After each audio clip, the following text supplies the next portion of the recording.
গত বছর বিশ্বের কোথাও না কোথাও প্রতি 10 মিনিটে একজন নারী তার ঘনিষ্ঠ জনের হাতে খুন হয়েছেন। জাতিসংঘের এক প্রতিবেদনে এই উদ্বেগজনক তথ্য উঠে এসেছে। জাতিসংঘের মাদক ও অপরাধ বিষয়ক কার্যালয় এবং জাতিসংঘ নারী সংস্থা নারীর বিরুদ্ধে সহিংসতা নির্মূলে আন্তর্জাতিক দিবস উপলক্ষে প্রকাশিত এক প্রতিবেদনে জানায়, গত বছর অর্থাৎ 2024 সালে প্রায় 50,000 নারী ও মেয়েকে তাদের ঘনিষ্ঠ সঙ্গী বা পরিবারের সদস্যরা হত্যা করেছে।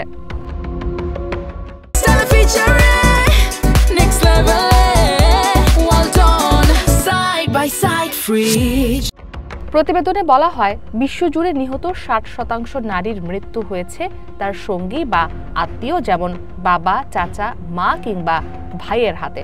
তবে পুরুষদের ক্ষেত্রে এই সংখ্যা 11%। 117টি দেশের তথ্যের ভিত্তিতে দেখা যায়, প্রতি বছর 50,000 নারী অর্থাৎ প্রতিদিন গড়ে 137 জন এবং প্রতি 10 মিনিটে একজন নারী নিহত হন।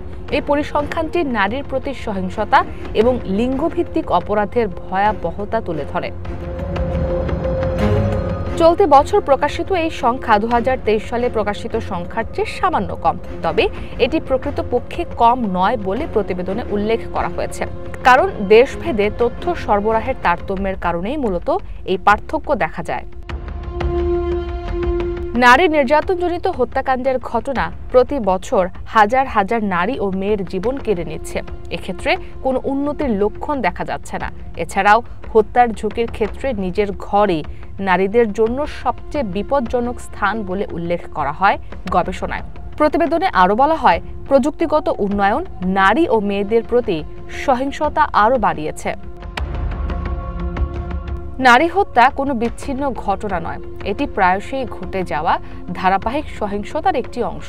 মূলত নিয়ন্ত্রণমূলক আচরণ, হুমকি, হয়রানি, অনলাইন সহ নানা কারণে এটি শুরু হতে পারে, জানান জাতিসংঘের নারী নীতি বিভাগের পরিচালক সারা হেনড্রিক্স। তিনি বলেন, এই হত্যাকাণ্ড প্রতিরোধে এমন আইন বাস্তবায়ন প্রয়োজন যা অনলাইন এবং অফলাইন উভয় ক্ষেত্রেই নারী ও মেয়েদের জীবনের নিরাপত্তা নিশ্চিত করে। বিশ্বের কোনো অঞ্চলই নারী নির্যাতন ও হত্যাকাণ্ড থেকে মুক্ত নয়। গত বছর আফ্রিকায় সর্বোচ্চ সংখ্যক নারী হত্যার ঘটনা ঘটেছে, যা প্রায় 22,000। ইসরাত মুক্তি, ওয়ান ইন্টারন্যাশনাল ডেস্ক।